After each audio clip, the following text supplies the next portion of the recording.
ఉదయాన్నే అమర్ ఆఫీస్కి వెళ్ళడం కోసం అని చెప్పి రెడీ అవుతూ ఉంటాడు. ఇక బాగీతో, బాగీ నువ్వు కూడా రెడీ అవ్వు, నిన్ను ఎఫ్ఎం స్టేషన్ దగ్గర దింపేసి నేను ఆఫీస్కి వెళ్ళిపోతానని చెప్పి అంటూ ఉంటే సరే అండి అని చెప్పి బాగీ అమర్ రెడీ అవుతూ ఉంటే అమర్ ముందొచ్చి నిలబడి అద్దం ముందు రెడీ అవుతూ ఉంటుంది. ఏ లూజు ఏం చేస్తున్నావు అని చెప్పి బాగీ అంటూ ఉంటే అద్దం ముందు నిలబడి రెడీ అవుతున్నానండి అని చెప్పి బాగీ అంటూ ఉంటుంది. దాంతో అమర్ సీరియస్గా చూస్తూ ఉంటే సారీ పదండి అని చెప్పి బాగీ అమర్తో కలిసి కిందికి వస్తూ ఉంటుంది. మరో పక్క అనామిక మనోహరి వస్తున్న దారిలో బకెట్ పట్టుకొని రెడీగా నిలబడుతుంది. ఏంటి అని చెప్పి మనోహరి అంటూ ఉంటే బకెట్లో వాటర్ ఉన్నట్టుగా ఒక్కసారిగా మనోహరి మొహం మీద పోస్తున్నట్టుగా నటించేసరికి మనోహరి అందులో నిజంగానే నీళ్లున్నాయేమో అనుకుని తన రెండు చేతులు అడ్డం పెట్టుకుంటుంది. ఏం చేస్తున్నావని చెప్పి మనోహరి అంటూ ఉంటే వాటర్ వస్తున్నాయా రావట్లేదా అని అడిగారు కదా, బాగా వస్తున్నాయని చెప్పడానికి బకెట్ తీసుకొని వచ్చాను అని చెప్పి అనామిక అంటూ ఉంటుంది. చూడు మనోహరి అని చెప్పి అనామిక అనగానే మనోహరి అలా షాకింగ్గా చూస్తూ ఉంటుంది. ఏంటి గారు అనలేదని ఆలోచిస్తున్నావా? ఇకపై నిన్ను గారు అని అస్సలు పిలవను, ఇలాగే పిలుస్తాను.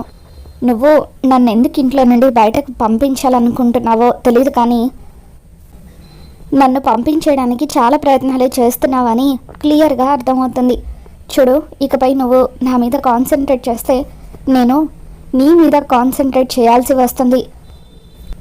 నువ్వు తులసి వనంలో గంజాయి మొక్కలాగా ఈ ఇంట్లో ఎందుకుంటున్నావో తెలియదు, కానీ మేడంతో నీ పరిచయం దగ్గర నుండి నువ్వు ఇంట్లో ఉంటున్నంత వరకు ప్రతిదీ కూడా చాలా తేడాగా ఉంది అని చెప్పి అనామిక మనోహరికి వార్నింగ్ ఇస్తూ ఉంటుంది. ఇక అలా అనామిక ముందుకు నడుచుకుంటూ వస్తూ ఉంటే మనోహరి అలా గోడ వరకు నడుచుకుంటూ వెనక్కి వెళ్తూ ఉంటుంది. మనోహరి అలా నిలబడి అనామికకి వార్నింగ్ ఇస్తూ చూడు, నీకు నా గురించి పూర్తిగా తెలీదు అని చెప్పి అంటూ ఉంటే తెలియకుండా ఉండాలని కోరుకో మనోహరి, నీ గురించి పూర్తిగా తెలిసిన మరుక్షణం నీ అసలు రంగుని నేను బయట పెడతానని చెప్పి జాగ్రత్త అంటూ అనామిక మనోహరికి వార్నింగ్ ఇచ్చి అక్కడి నుండి వెళ్ళిపోతుంది. దీన్ని ఇంట్లో నుండి ఎంత త్వరగా వీలైతే అంత త్వరగా బయటకు పంపించేయాలి, లేదంటే నాకే వార్నింగ్ ఇచ్చే స్టేజ్ వరకు వచ్చేసింది అని చెప్పి మనోహరి అనుకుంటూ ఉంటుంది. మరోపక్క బాగి అమర్ తనని డ్రాప్ చేస్తానని చెప్పడంతో కిందకి వస్తుంది. కిందకి వచ్చిన తర్వాత బాగీకి సడన్గా వాంతులు అవుతుంటాయి. ఇక నిర్మలమ్మ ఆనందంతో పరిగెత్తుకుంటూ వచ్చి ఏమ్మా వాంతులు అవుతున్నాయా అని చెప్పి అంటూ ఉంటే అవునత్తయ్య అని బాగి అంటుంది. నీరసంగా కూడా ఉందా అని చెప్పి నిర్మలమ్మ అడగడంతో నీరసంగా కూడా ఉందని చెప్పి బాగి అంటూ ఉంటుంది. అయ్యో అలాగే నిలబడిపోయావేంటమ్మా, రా లోపలికి వచ్చి కూర్చో అని చెప్పి నిర్మలమ్మ బాగిని సోఫాలో కూర్చోబెడుతుంది. తర్వాత ఒరే అమర్ రారా, నీ భార్య వాంతులు చేసుకుందని చెప్పి నిర్మలమ్మ అంటూ ఉంటే అప్పుడు అనామిక కంగ్రాట్స్ మేడం అంటూ బాగీకి కంగ్రాట్స్ చెప్తూ ఉంటుంది. బాగి ఆశ్చర్యంగా చూస్తూ ఉంటుంది. దాంతో మనోహరి అసలు అలా ఎలా జరుగుతుంది, అలా అయ్యే ఛాన్సే లేదు అని చెప్పి అంటూ ఉంటుంది. అప్పుడు అంజు పాప ఇదేంటి బాగీకి వాంతులు అవుతూ ఉంటే భయపడి హాస్పిటల్కి తీసుకెళ్లాల్సింది పోయి అందరూ ఆనందంతో కంగ్రాట్స్ చెప్తున్నారేంటి అని చెప్పి అంటూ ఉంటుంది. ఇక దాంతో అమర్ రాథోడ్ పిల్లలకు స్కూల్కి టైం అవుతుంది, త్వరగా వెళ్ళి డ్రాప్ చేసిరా అంటూ పిల్లలు మీరు వెళ్ళి త్వరగా రెడీ అయ్యి రండి అని చెప్పి అమర్ పిల్లల్ని తమ గదిలోకి పంపించేస్తాడు. ఆ తర్వాత బాగి అమర్ వైపు చూస్తూ ఉంటే అమర్ లూజు ఒకసారి ఇలా రా, ఏం చెప్పావు అమ్మ వాళ్ళకి అని చెప్పి అంటూ ఉంటాడు. అయ్యో ప్రామిస్ అండి, నేనేం చెప్పలేదు, నాకు వాంతులు అవ్వగానే అత్తయ్యగారే తీసుకొచ్చి సోఫాలో కూర్చోబెట్టారు, ఎందుకు ఇలా అంటున్నారో నాకేం అర్థం కావట్లేదు అని చెప్పి అంటూ ఉంటే అప్పుడు అమర్ లూజు అమ్మ వాళ్ళు నేను ప్రెగ్నెంట్ అనుకుంటున్నారు అని చెప్పి అంటూ ఉంటాడు. అయ్యో నిజమండి, నాకు ఏం తెలీదు, నేనేం చెప్పలేదు అంటూ అత్తయ్య మీరు నన్ను ప్రెగ్నెంట్ అనుకుంటున్నారా, నేను ప్రెగ్నెంట్ ఏమీ కాదు, ఏదో ఫుడ్ పాయిజన్ అయ్యి అలా వాంతులు అయ్యాయి అని చెప్పి బాగి అంటూ ఉంటుంది. అయ్యో అవునా, నేను ఇంకా ఇన్ని రోజులు నేను కళ్ళలు కన్నది కళ్ళ ముందు జరిగిందేమో అనుకున్నాను, చాలా బాధగా ఉంది అని చెప్పి నిర్మలమ్మ అంటూ ఉంటుంది.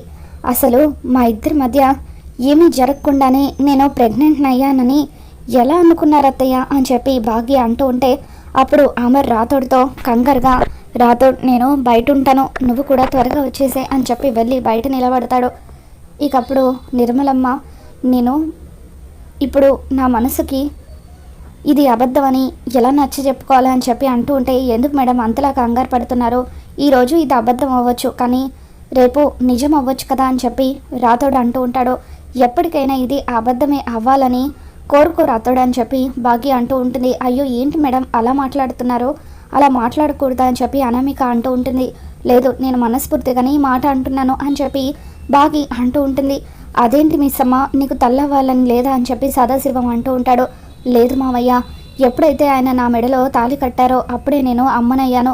ఆ నలుగురు పిల్లల్ని నేను కనకపోవచ్చు, కానీ వాళ్ళు నా సొంత పిల్లలే అని చెప్పి భాగి అంటూ ఉంటుంది. నిజంగా నీలాంటి భార్య మా అమ్మరికి దొరకడం మా అమ్మరి అదృష్టం, ఆ పిల్లల అదృష్టం అని చెప్పి నిర్మలమ్మ వాళ్ళు భాగిని పొగుడుతూ ఉంటారు. ఇక ఇదంతా కూడా బయట నిలబడి ఉన్న అమర్ వింటూ ఉంటాడు. భాగి మంచితనాన్ని తెలుసుకొని ఇక అలా ప్రేమగా భాగి వైపు చూస్తూ ఉంటాడు.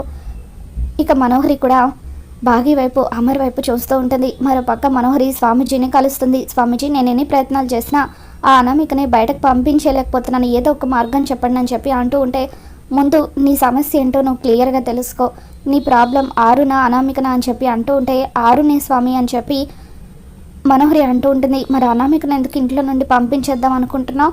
నీ సమస్య ఆరుని కాబట్టి ఆరుని అక్కడి నుండి పంపించేసే, శరీరంలో నుండి ఆత్మను వేరు చేసి బంధించు అని చెప్పి స్వామీజీ అంటూ ఉంటారు. దాంతో అది సాధ్యం అవుతుందా స్వామి అని చెప్పి అంటూ ఉంటే, అవుతుంది, రేపు పౌర్ణమి కాబట్టి ఆత్మ బలహీనపడుతుంది, అప్పుడు నువ్వు శరీరంలో నుండి ఆత్మను వేరు చేసి సులువుగా బంధించవచ్చు అని చెప్పి స్వామీజీ అంటూ ఉంటే, ఆ ఘోర కూడా ఇలాగే పౌర్ణమి అమావాస్య అంటూ ఏవేవో కథలు చెప్పాడు, ఇప్పుడు మీరు కూడా అలాగే చెప్తున్నారా అని అంటూ ఉంటే, చూడు మనోహరి నేను చెప్పాల్సింది నేను చెప్పాను, నమ్మడం నమ్మకపోవడం నీ ఇష్టం అని చెప్పి స్వామీజీ అంటూ ఉంటాడు. దాంతో మనోహరి ఈ ఒక్కసారికి ఇక స్వామీజీని నమ్ముకోవడం తప్ప నాకు మరొక ఆప్షన్ లేదని చెప్పి, ఎలా స్వామి ఎలా వేరు చేయాలని చెప్పి మనోహరి అడుగుతూ ఉంటే, ఇక ఎలా చేయాలో స్వామీజీ మనోహరికి వివరిస్తారు.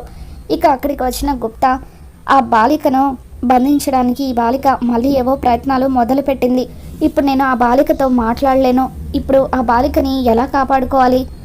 జగన్నాథ తన కుటుంబాన్ని కాపాడుకోవడానికి ఎన్నో ప్రయత్నాలు చేసి బాలిక శరీరంలోకి ప్రవేశించింది. ఇప్పుడు ఆ బాలికను ఎలా కాపాడుకోవాలి?